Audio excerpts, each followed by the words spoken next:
the next one we're talking about is, I'm going to have to do a whole deal on, basically, if the government gives you health advice, don't do it. I mean, okay, I guess we're going to go into that one now. So we'll talk about this in a second. Let's run through this government thing. In the 80s, when I was growing up, the government came out with the American Heart Association, which is really the same group, and they said, stop eating fat. So you should only eat carbohydrates. Fat's going to kill you. Eat your carbohydrates. Sugar was fine as long as you didn't have fat in it. Everybody was going to be okay. We knew then and we know now that is probably the worst possible advice you can give anybody for their heart.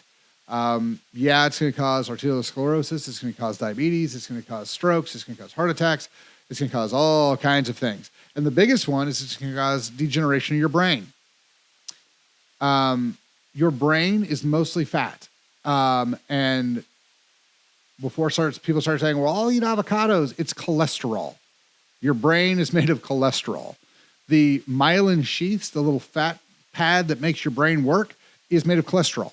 And if you're worried about Alzheimer's or dementia or basically any degenerative issue, MS is a big one, any degenerative issue in the brain, when we talk about degenerative issues in the brain, what we're talking about is loss of myelin. The brain just doesn't function as well without myelin. Myelin radically increases connective function. So think of it this way. Without myelin, you have dial-up speed.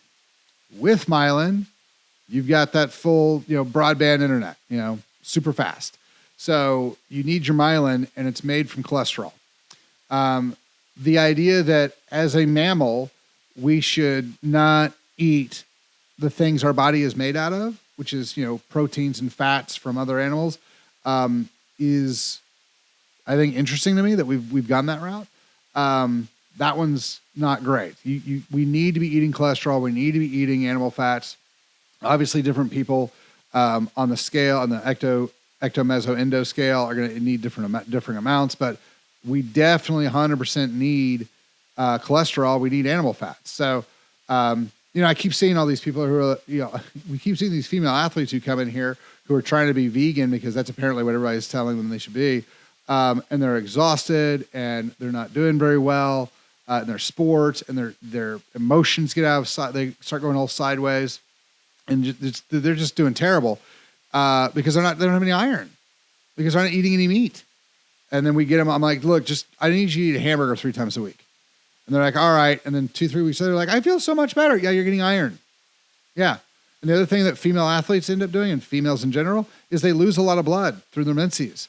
And if they're not replacing that iron properly, then they're going to be problematic. And people go, well, there's iron in spinach. That is technically true, but you're not going to absorb it. And if you're going to take iron supplements, which is fine, just make sure that you're taking them with vitamin C, because vitamin C helps them absorb and get into the liver, into the whole thing. So get your iron in. Eat your animal products. Again, you can base your entire diet off animal products. That's fine if you want to do that. That will work for a giant percentage of the Americans and a lot of people around the world. But you need to get some in for sure. Eggs are spectacular. We boil that down into, hey, should we get pasture raised or farm raised? Or pasture's best. Cage free or caged is not really that big of a difference, because, if you put 1,000 chickens in a room that can hold 800, there's no cages, but guess what? Those chickens aren't moving a bunch. So I wouldn't worry about cage free or caged. Pasture is going to be best. If you can find somebody in your area who actually raises chickens, that's the best. The pasture raised chickens is going to be great. Eggs are fantastic. We were told eggs are terrible for us. Like I always tell you, testosterone is one of the best things you can put in your body. Cannabis is also spectacular. If you grew up in the 80s, you know how much our government hated testosterone and hated cannabis. 2 of the best things you can put in your body. So, there's lots and lots of little things like that. So that's unfortunate that we're in that position, but that's kind of where we're at.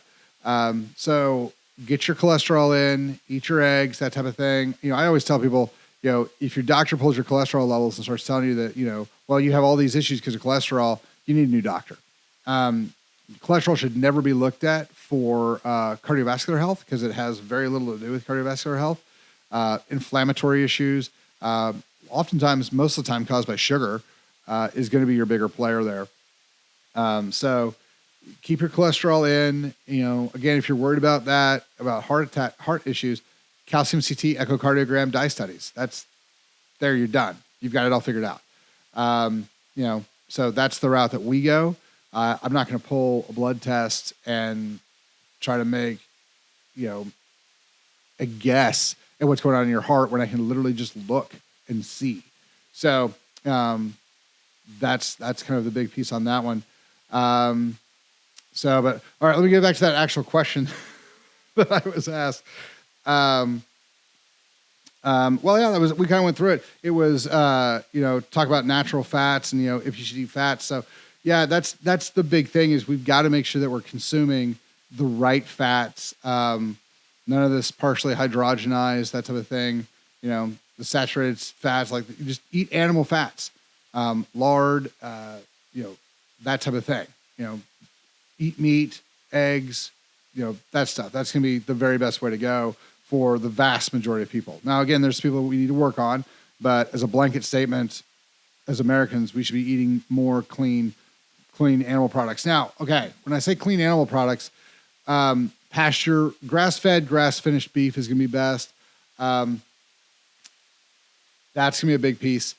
Dairy, I'm going to do a whole deal on dairy. I'm going to hold off on that one. Grass-fed, grass-finished beef is going to be best. Corn, now I'll tell you, a good corn-raised a cow tastes awesome. There's lots of marbling, lots of fat, but it's also not great for you. If you want to eat one of those every once in a while, just because it's delicious, knock yourself out. But, grass-fed, grass-finished beef is going to be the best way to go. So make sure you guys get that one knocked out. So